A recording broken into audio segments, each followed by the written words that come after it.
In every neighborhood, there are moments when peace feels permanent, when the hum of cicadas at dusk and the laughter of children in the yard make you believe nothing could break it. That was the feeling I held on to each night as I pulled into my driveway, tired from work but grateful for a home that represented stability. For years our block was one of those rare havens in a restless city, a place where neighbors looked out for one another, where we waved at each other's kids, and where the loudest dispute was over who had the best barbecue ribs. But peace is fragile, and sometimes all it takes is a single act of vandalism to shatter it forever. When I woke up one morning to see hateful spray paint across my garage door, I knew everything was about to change. What I didn't know was how far this war would go. The first time I saw the paint, my stomach sank like a stone in water. Red letters sprawled across the garage door, dripping down like blood. "Get out!" I froze in place, staring at the jagged strokes of malice that someone had scrawled under cover of night. For a moment my brain tried to convince me it was a prank, some childish attempt at rebellion. But the slur tagged beneath the message, aimed at my race, aimed at my family, burned away any illusion. This wasn't a joke, it was a warning. Stood there in silence, gripping my car keys so tightly they cut into my palm. My daughter, only 14, stepped onto the porch behind me and gasped. She didn't need to ask what it meant. We'd seen enough of the world to know hate when it stares you down. Neighbors emerged slowly, drawn by the sight. Some whispered to each other, others shook their heads in disbelief.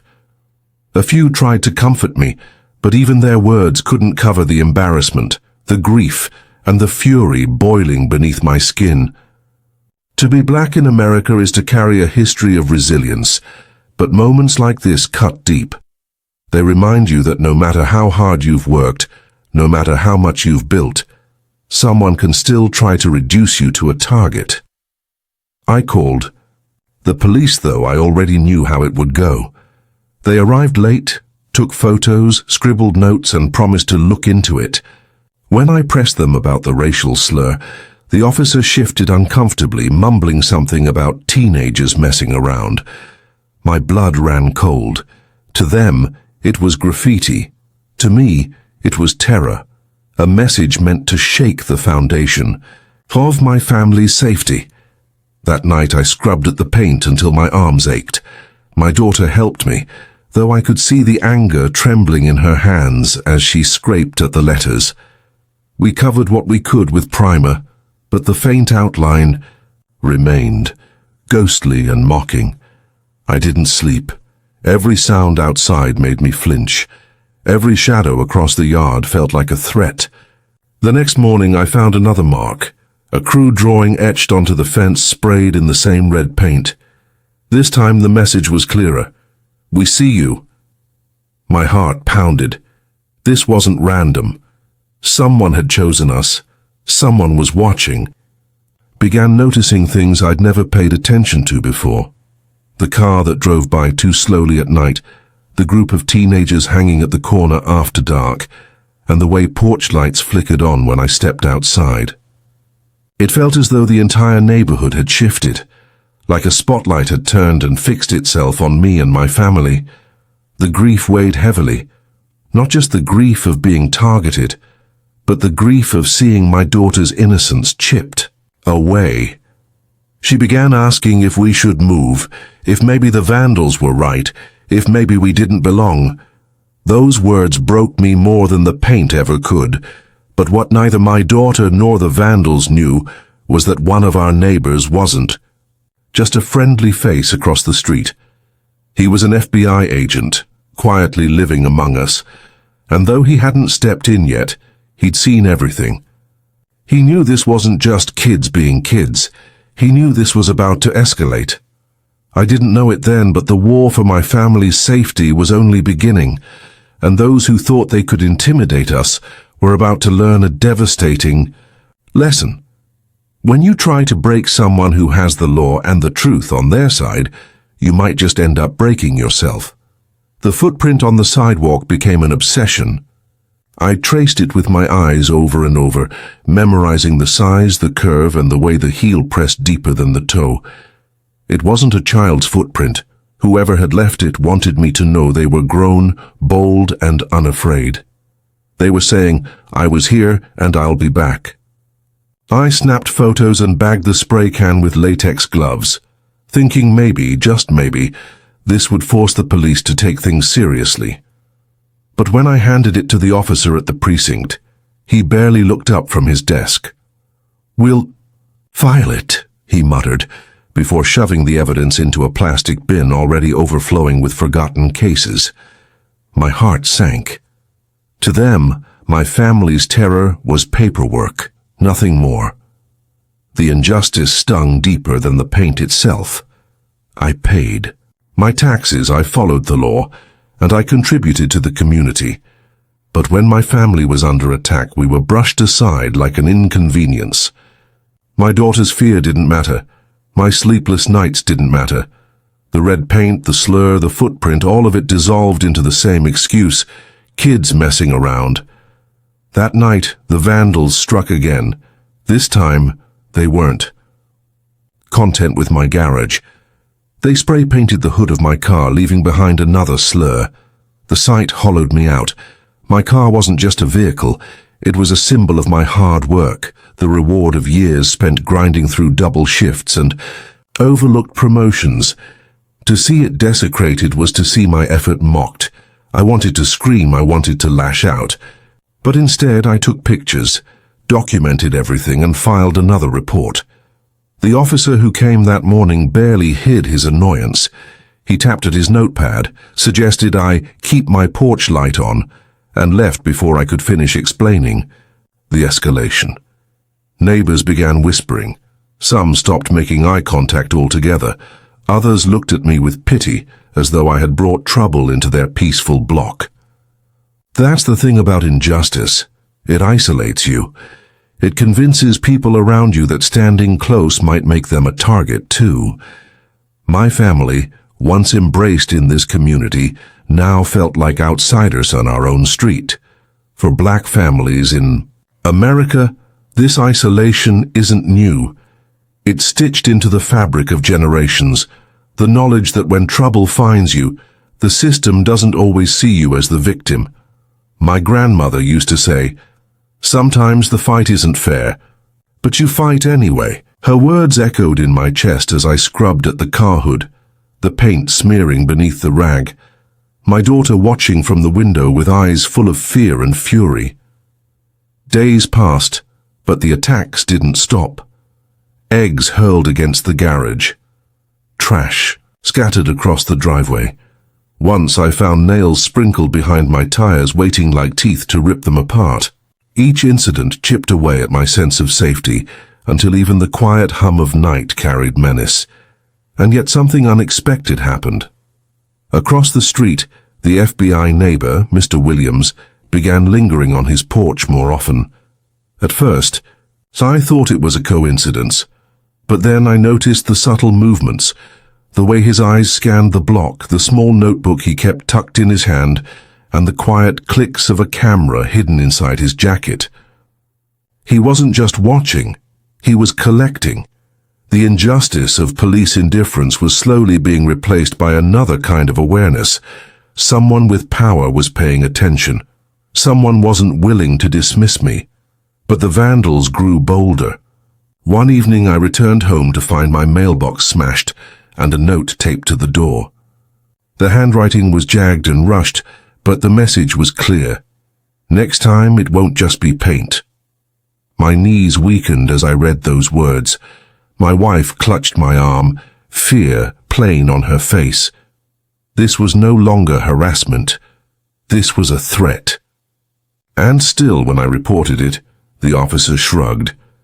"Could be a prank," he said, tucking the note into his pocket like it was nothing. That was the breaking point. The system wasn't going to help me. The injustice wasn't just in the paint or the threats. It was in the way the law turned its back. I realized then that I couldn't rely on police reports gathering dust in a filing cabinet. I had to protect my family another way. The grief I'd felt in the beginning hardened into resolve. I began installing cameras around the house, every corner covered, every entrance watched. I reinforced the locks, added motion lights, and even placed signs warning of surveillance. But deep down, I knew these measures were band-aids on a wound, still bleeding. The true injustice wasn't only the vandals, it was the silence of those who were supposed to help. And in that silence, the vandals thrived. Still, they didn't realize one thing. I wasn't alone anymore. Mr. Williams hadn't said a word, but his quiet presence grew louder each night. His camera clicks, his watchful eyes, his methodical notes. All of it hinted at something larger, something that the vandals couldn't see coming. And one night as I sat at the window, exhausted but unbroken, I saw him cross the street for the first time. He didn't knock. He simply slipped an envelope into my mailbox and walked away, disappearing back into the shadows. Inside was a single photo, a clear shot of one of the vandals, spray can in hand, mid-act. Beneath it a handwritten note, "Keep documenting, justice is coming." The envelope from Mr. Williams sat on my kitchen table like a warning flare. That single photo, sharp, undeniable proof of one vandal mid-crime, was more than I had ever managed to get on my own. It confirmed what I already knew. These weren't kids messing around. These were young men, brazen and deliberate, hunting for attention by terrorizing my family. And now, one of their faces was frozen forever, caught by a lens sharper than any lie they could tell. But with proof came a deeper fear.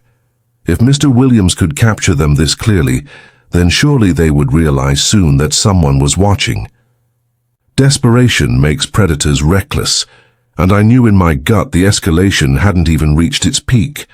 The very next night, the neighborhood woke up to chaos. It wasn't just my garage this time. Another family down the block, the Johnsons, a black couple with 2 young sons, found their white picket fence spray-painted with the same red scrawl. The slur was different, but the hatred was the same. Their sons, barely teenagers, stood in the yard staring at it, shoulders stiff with confusion and shame. It broke something in me to see their innocence cracked so early, in a world that already weighed heavy enough on their skin. That moment spread like fire through the community. Fear had been my private burden for weeks, but now the neighborhood was bleeding. White families whispered nervously, unsure if they would be next. Some rushed to Home Depot for cameras and motion lights. Others pretended it wasn't happening, pulling their blinds tighter, avoiding eye contact when they passed.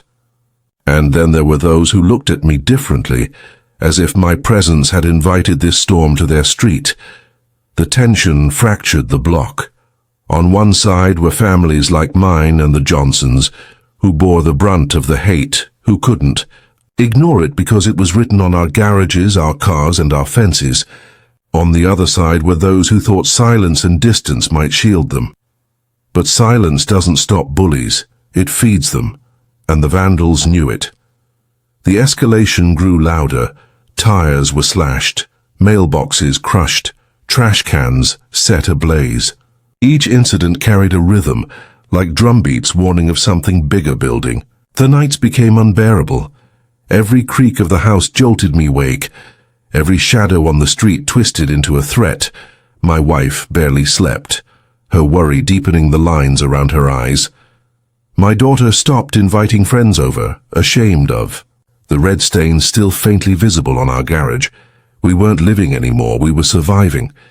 But in the middle of that fear, I kept returning to the photo Mr. Williams had given me. Proof meant accountability. Accountability meant justice. And though the police had failed me, there was something in his note, "Keep documenting, justice is coming," man, that fueled me. I doubled my efforts. Cameras captured every flicker of motion. Logs recorded every incident, no matter how small. Photos were catalogued and filed, stacked in a binder thicker than a phone book. The vandals, of course, had no idea they were building their own case with every act. Their arrogance blinded them. They thought we were powerless, but every streak of paint, every slashed tire, and every note left on a door was another nail in their coffin. And then the neighborhood snapped. One Saturday morning, after yet another night of chaos, families gathered in front yards. The Johnsons, their fence still stained pink from failed cleaning, stood shoulder to shoulder with me. Our Latina family 2 doors down joined us, their windows still covered with plastic from where bricks had shattered the glass. Even a few white families came, finally admitting that silence was no longer safety. For the first time, the block had a pulse of unity. We weren't just victims, we were witnesses, and together our voices were harder to ignore, but unity didn't erase the fear. That night, the vandals proved how far they were willing to go. Around 2 a.m., the sound of shattering glass ripped me from sleep. I raced to the living room to find a brick lying on the floor, shards glittering like ice across the carpet. Attached to the brick was another note. "This is just the beginning." My wife sobbed quietly in the corner while I swept up the glass, my hands trembling with rage. This wasn't random anymore. This was targeted, calculated, and escalating toward violence. They weren't satisfied with paint or tires or fences. They were breaking into our lives inch by inch, daring us to break first. That morning I delivered the brick and note to the police myself. The officer on duty took it reluctantly, his sigh heavy with disinterest. "We'll add it to the file," he said again, the same hollow phrase. My voice cracked as I pressed him. How much more proof did they need? Did someone have to get hurt before they cared? But his eyes slid past me to the next person in line. To him, I wasn't urgent. I was annoyed. I left the station more enraged than ever. But when I returned home, Mr. Williams was waiting. He didn't say much, he never did, but his presence was a shield. He handed me another envelope, this one thicker than before. Inside were more photos, multiple vandals, different nights, different acts, each one captured in brutal clarity. And tucked behind them was something new, a typed sheet listing names, addresses, and affiliations. These weren't just random punks. They were part of a small gang, already known to authorities, for petty crimes. The escalation, it turned out, wasn't just ours. These young men had left a trail across the city, vandalism, theft, and intimidation. But for some reason, it had escalated into something darker when it reached our block. And as I stared at the names, the slurs painted across my garage, and the brick that had shattered my window, I realized the truth. This wasn't just vandalism anymore. This was war. The names haunted me. I stared at them scrawled neatly on that sheet of paper, each one tied to the face of a young man who had turned our block into their playground of hate. They weren't just shadows in the night anymore. They were real, identifiable, and far more dangerous than I'd realized. They had records, they had reputations, and they had grown bold enough to cross into our homes. But I wasn't alone in knowing this. Mr. Williams hadn't simply handed me photos and walked away. That evening, as the sun dipped low and shadows stretched long across the street, he knocked on my door again. His expression was steady, but his eyes carried a weight I recognized, the look of someone who had spent years staring into darkness and learning how to fight back. He closed the door behind him and spoke softly, almost cautiously. He told me his past. Not the details, not the operations, but enough to make me understand. He hadn't been just another neighbor with good aim and quick reflexes. He had once been part of something larger, something federal, the FBI. That revelation cracked open the world around me. Suddenly all the whispers, his quiet habits, the way he always seemed alert, it all made sense. He wasn't just a man with a camera. He was trained, disciplined, and dangerous in his own right, and he wasn't the only one. His wife, too, had carried a badge and gun, though now she was content with her garden and her quiet mornings. They had chosen retirement, but old instincts never die. And now they were offering me something more than sympathy. They were offering me strategy. Mr. Williams explained the danger we were in with precision. These vandals weren't random kids looking for thrills. They were organized, emboldened, and testing boundaries. The escalation wasn't accidental. It was intentional, designed to push us until we snapped, until fear controlled our every move. He called it conditioning, the kind of tactic gangs use to dominate neighborhoods. First you terrorize, then you own. But he also explained the opportunity we had. With the photos, with the names, with the documentation I had been keeping, we had a body of evidence that painted a full picture of their crimes. It was more thorough than most police files. It wasn't just proof, it was leverage. His plan was simple but risky. We couldn't wait for the police to act. We had to take our evidence higher, to the city attorney's office, to people who couldn't ignore an airtight case. And while we waited for that system to grind into action, we had to protect ourselves, visibly, firmly, in a way that would send a message. This block was not theirs to claim. That night, a quiet transformation began. Motion lights went up on nearly every home. Camera systems, some purchased by families who could barely afford them, blinked red across porches. Cars were parked strategically, blocking easy access to certain driveways. Families walked in pairs, not alone. Even the Johnson boys, usually carefree, now moved with a sharp awareness, their eyes scanning shadows. The neighborhood, once fractured, had become a watchtower. But the real turning point wasn't in the hardware, it was in the unity.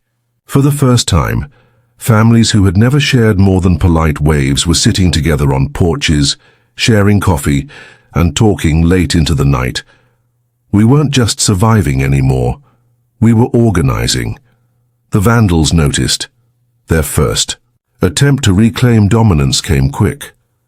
2 nights later they returned, their spray cans hissing under the cover of darkness. But when the paint hit the side of the Johnsons' garage, motion lights flooded the yard. Cameras clicked in rapid succession. And instead of silence, the vandals were met with shouts from porches, the glare of flashlights and the sight of half a dozen neighbors standing shoulder to shoulder. The vandals fled, rattled for the first time. Their arrogance cracked, and, in that crack, hope seeped back into the block. But hope is fragile. Days later, retaliation came swift and cruel. A fire broke out in a trash can at the corner of the street, flames licking dangerously close to a parked car. Someone had stuffed fireworks inside, and when they went off, the sound rattled windows like gunfire. Children screamed, parents dragged them inside, and fear surged back like a tide. That night I sat with Mr. Williams on his porch. He sipped his coffee calmly, but I saw the tension in his jaw. He explained what was happening in terms I'll never forget. They're losing control, and that makes them dangerous. But it also makes them sloppy. Sloppy meant vulnerable, and vulnerability meant the fight was turning. The next step was escalation on our side, not violence, not retaliation, but exposure. Mr. Williams suggested we compile everything we had into a single package, the photos, the logs, the notes, and the brick with its tape thread. Then together, we would deliver it not just to the police but also to the district attorney's office, the media and community leaders who couldn't afford to turn a blind eye. The plan felt bold, almost reckless, but also necessary. These weren't just attacks on property anymore. They were attacks on lives, on dignity, and on the very idea of safety in our own homes. And if the authorities weren't going to take action on their own, we would force their hand. The next morning we gathered at my kitchen table.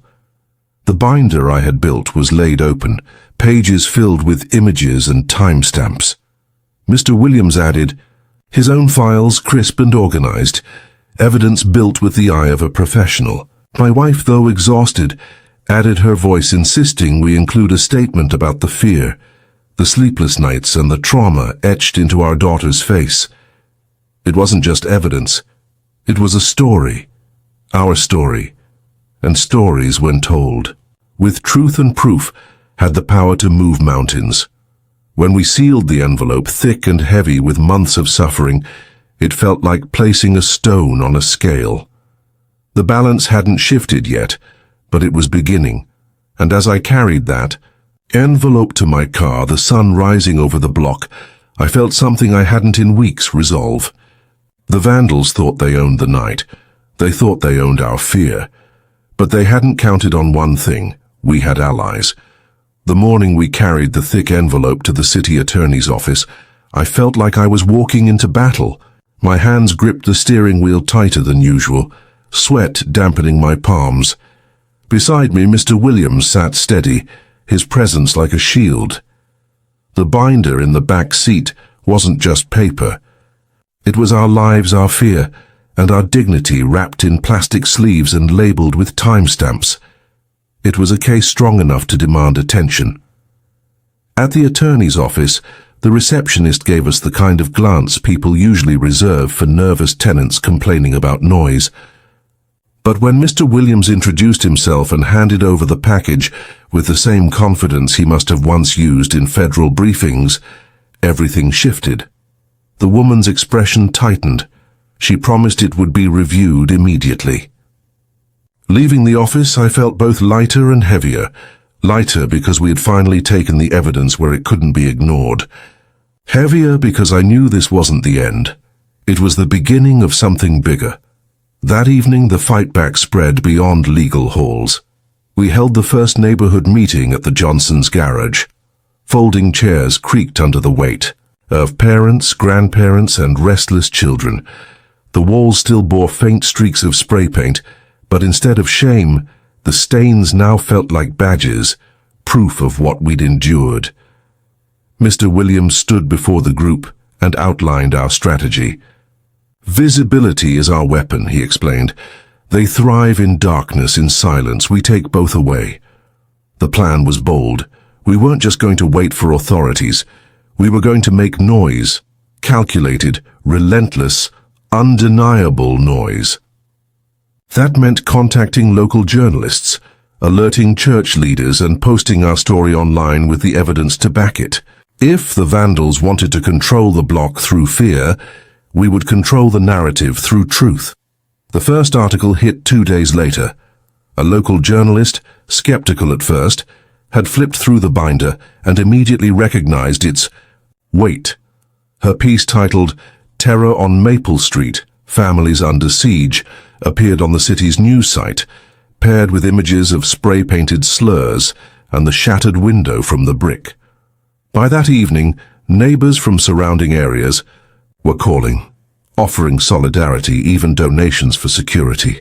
The vandals saw it too.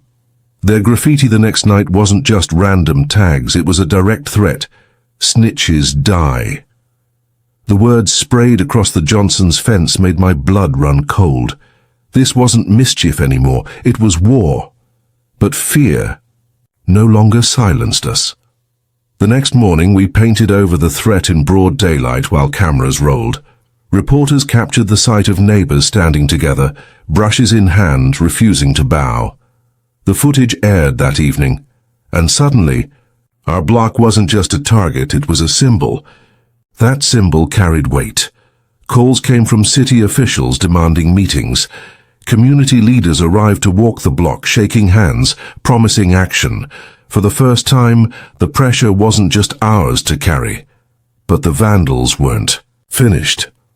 One night, just as the air cooled and cicadas hummed, a loud explosion shattered the calm. Firecrackers stuffed into a mailbox went off like gunfire, metal bending from the force.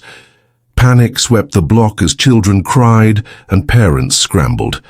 For a brief moment, all the progress we'd made felt fragile, like it could crumble under the weight of chaos. Yet when the smoke cleared, something unexpected happened. Instead of hiding, families poured onto porches. Lights flicked on, cameras pointed outward. And from the far end of the street, I saw Mr. Williams walking slowly, his shoulders square, a phone in his hand recording everything. His calmness anchored us. Within minutes, sirens wailed. The police, likely pushed by public pressure, arrived, faster than ever before. They photographed, they questioned, and they collected. And though no arrests were made that night, I could sense the shift. The vandals were no longer faceless phantoms. They were hunted. The media storm only grew. Headlines painted our block as both victim and warrior. News anchors spoke of resilience, of neighbors who refused to surrender. And every time the vandals retaliated, they only fueled the fire, proving us right. Meanwhile, Mr. Williams began, reaching deeper into his contacts. He never explained who he called or what strings he pulled, but I noticed unmarked cars lingering near corners and strangers with earpieces surveying the area. A quiet net was tightening, one thread at a time. Through it all, I watched the emotional arc play out on my neighbors' faces. The grief of the early days had hardened into something sharper, resolve. Even the children, once terrified, now played in the yards again, their laughter returning like a fragile melody. But the fight wasn't just external, it was personal. Every spray-painted wall, every shattered window, every flare of fire had left scars. And for me, the worst was watching my wife's restless nights, the way she jolted at every sound, and the tension etched into her shoulders. Revenge was no longer abstract. It was a necessity. That necessity reached its peak when word came back from the city attorney. Our case had been reviewed, and with the evidence provided, the vandals could be prosecuted not just for vandalism, but under organized crime statutes. It was bigger than we'd imagined. They weren't just punks. They were part of a larger network, tied to gang activity already under investigation. That revelation turned the tide completely. The authorities could no longer claim ignorance. They couldn't dismiss us. Now we weren't just neighbors under siege. We were witnesses in a case that mattered. As the block buzzed with the news, I realized we had crossed the line from survival to retaliation. We weren't waiting anymore. We were pushing back. And every step we took, every headline, every official visit, pulled us closer to the one thing we had been chasing since the first spray can hissed against my garage door. Justice. But justice, I knew, wasn't delivered without risk. And as whispers spread that the gang knew we had gone to the authorities and that they knew names were on file, the danger sharpened. The fight wasn't over. In fact, the hardest part was about to begin. The courthouse smelled of polished wood and nervous energy. Rows of pew-like benches filled quickly with neighbors, journalists, and city officials, their whispers swelling like a restless tide. For months, our block had lived in fear, endured nights shattered by violence, and fought to make our voices heard. Now at last, we had arrived at the place where truth could no longer be ignored. I sat near the front, my wife's hand clasped tightly in mine. Our neighbors lined up in rows behind us like soldiers bracing for battle. The weight of the moment was impossible to ignore. Every spray-painted slur, every broken window, every tear shed under the cover of darkness had led here. And for the first time, the people who had caused it all weren't faceless shadows. They were sitting just across the aisle. The vandals looked smaller than I had expected. Without their spray cans, without the cover of night, they weren't.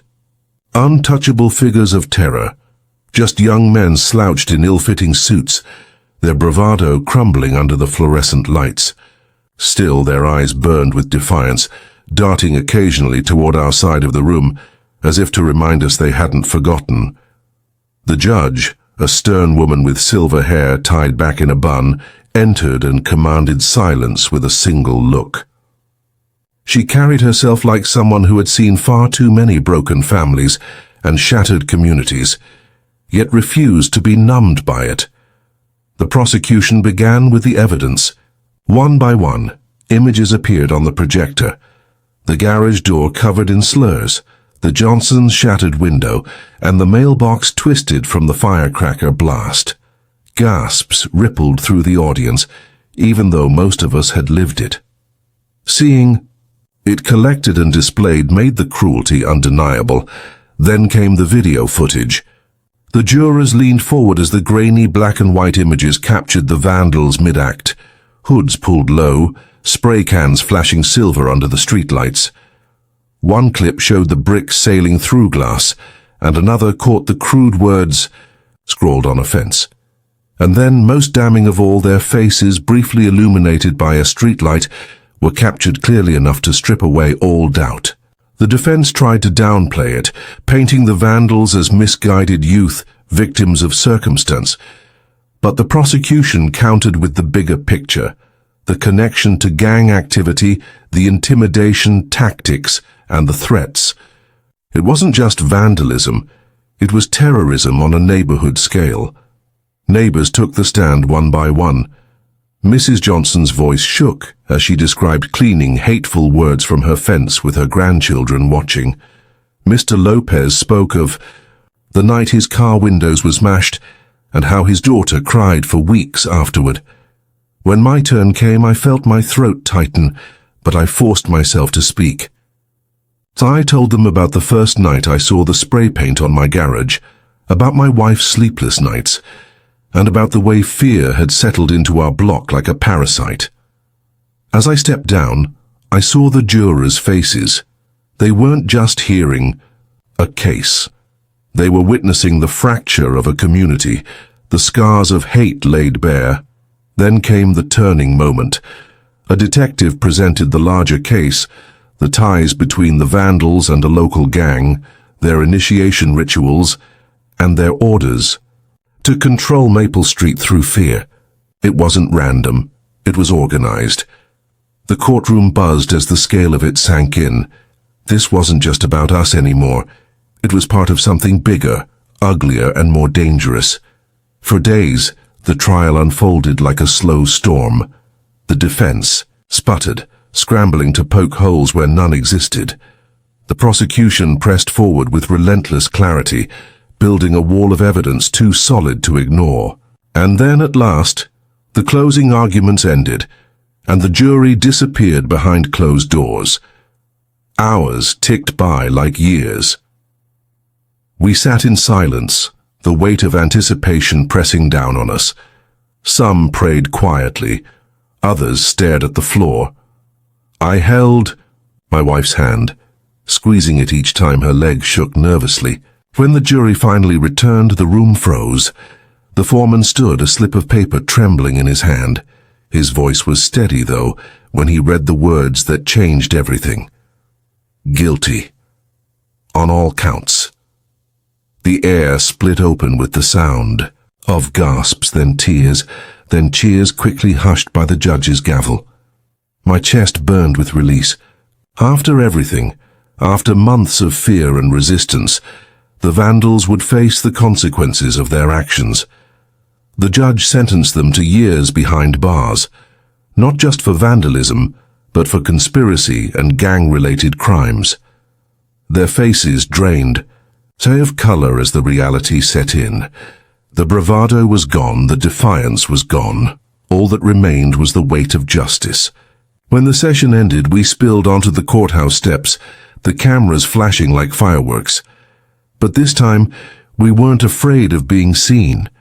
We wanted the world to know what had happened, how we had fought back, and how we had won. Standing, in the sunlight, I felt a wave of emotions crash over me.